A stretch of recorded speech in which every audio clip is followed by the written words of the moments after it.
Cryptocurrencies like Bitcoin and Ethereum are backed by a technology called blockchain. In its most basic form, blockchain is a list of transactions that can be viewed and verified by anyone. How does a blockchain work? Think of a chain that you can use to anchor a boat. And in this case, each link in the chain is a block of information containing transaction data.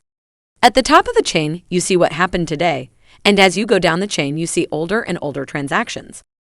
For example, the Bitcoin blockchain contains a record of every time someone has sent or received Bitcoins.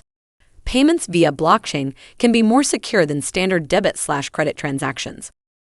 Blockchain technology is also interesting because it has many uses beyond cryptocurrency. Blockchains are being used to analyze health research, improve the accuracy of medical records, streamline supply chains, and more. Due to the private nature of these networks, payments via blockchain can be more secure than standard debit/credit transactions. They are universal, which means that cryptocurrencies can be sent across the world quickly and cheaply. The cryptocurrency is secured by a large peer-to-peer network of computers running open-source software. The network verifies and maintains the integrity of the blockchain.